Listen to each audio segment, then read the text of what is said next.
दोस्तों, जैसा कि हम सभी जानते हैं कि सफलता किसी को भी आसानी से नहीं मिलती है। इसलिए जीवन के किसी भी क्षेत्र में सफलता प्राप्त करने के लिए तपना तो पड़ेगा ही। आज के इस वीडियो में हम आपको बताएंगे कि स्टेनोग्राफी क्या है, इसके लिए योग्यता क्या होनी चाहिए, इसका सिलेबस क्या होता है तथा इसकी तैयारी हम कैसे करें।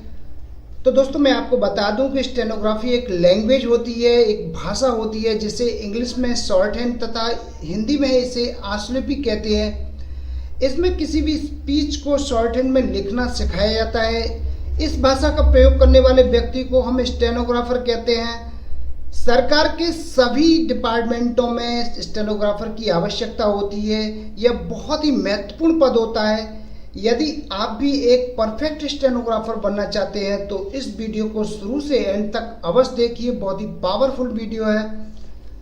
दोस्तों, स्टेनोग्राफी में बहुत कम कंपटीशन है, इस बात का आप यकीन मानिए। अगर आप अच्छी तरह से पढ़ाई कर लेते हैं तो कुछ ही समय में आपको नौकरी प्राप्त हो जाएगी। स्टेनोग्राफर एक पोस्ट का नाम होता है। इसका मुख्य कार्य किसी भी बोले हुए मैटर को पहले शॉर्ट हैंड में लिखना होता है, उसके बाद इसे हिंदी या इंग्लिश भाषा में कंप्यूटर पर ट्रांसलेट करना होता है। दोस्तों, इसके बाद में आती है क्वालिफिकेशन यानी योग्यता की स्टेनोग्राफर का फॉर्म भरने के लिए क्या क्वालिफिकेशन होनी चाहिए। तो दोस्तों, एसएससी स्टेनोग्राफर बनने के लिए आपका 12th पास होना बहुत ज़रूरी है। वहीं आप किसी दूसरे डिपार्टमेंट में फॉर्म भरते हैं तो इसके लिए 12th पास या ग्रेजुएशन होना भी आवश्यक होता है। लेकिन प्राइवेट कंपनियों में ग्रेजुएशन के साथ साथ आपको कुछ वर्षों का एक्सपीरियंस भी होना बहुत ज़रूरी होता है।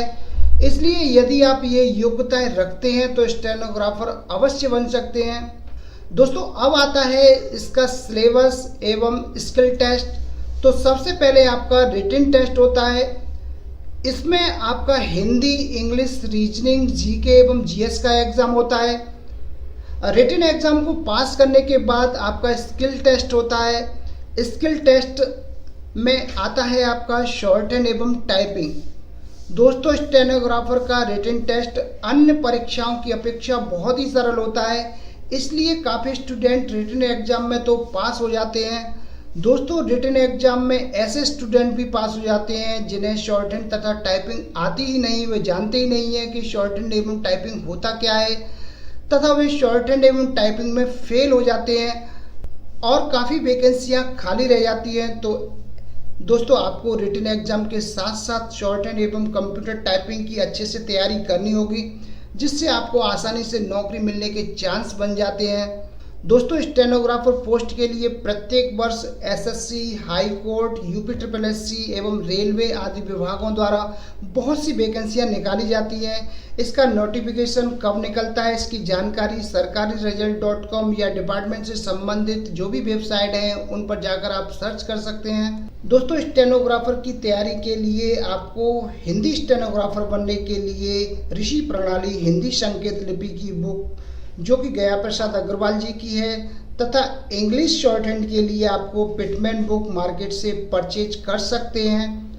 शॉर्ट हैंड को सीखने के लिए आपको एक अच्छे टीचर की भी आवश्यकता होती है। इसके लिए आप चाहे तो एक कोचिंग भी ज्वाइन कर सकते हैं, जो कि आपके लिए काफ़ी फ़ायदेमंद होगी, क्योंकि सेल्फ स्टडी करने में आपको स्टार्टिंग में काफ़ी प्रॉब्लम हो सकती है। बुक कंप्लीट करने के बाद आप सेल्फ स्टडी भी कर सकते हैं या ग्रुप बनाकर भी स्टडी कर सकते हैं।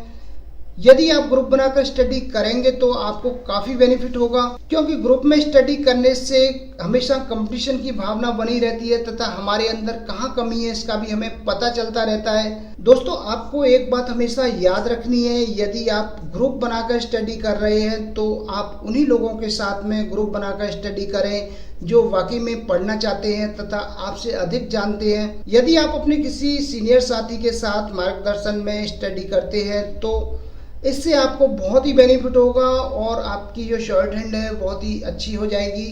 दोस्तों, यदि आप अपने किसी अच्छे सीनियर साथी के मार्गदर्शन में स्टडी करते हैं तो इससे आपको बहुत ही बेनिफिट होगा। दोस्तों, अब हम बात करेंगे स्टेनोग्राफर एग्जाम पास करने के लिए शॉर्ट हैंड एवं टाइपिंग में स्पीड कितनी आवश्यक है। तो मैं आपको बता दूं कि हिंदी स्टेनोग्राफर के लिए 80 शब्द प्रति मिनट शॉर्ट हैंड में गति होना आवश्यक है और हिंदी टाइपिंग में 25 शब्द प्रति मिनट की गति होना बहुत ही आवश्यक है। इसी के साथ ही इंग्लिश स्टेनोग्राफर के लिए 100 शब्द पर मिनट की गति इंग्लिश शॉर्ट हैंड में एवं 30 शब्द पर मिनट की गति इंग्लिश टाइपिंग में होना बहुत ज़रूरी है।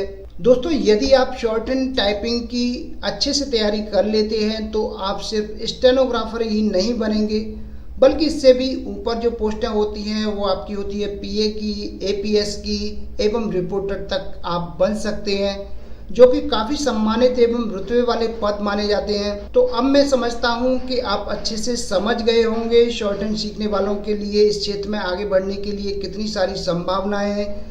तो दोस्तों, शॉर्ट हैंड टाइपिंग के साथ साथ रिटन की भी आप तैयारी करते रहिए, सफलता अवश्य मिलेगी। इसी के साथ ही आप सभी को बहुत बहुत शुभकामनाएं। आज के इस वीडियो में बस इतना ही। जय हिंद, जय भारत।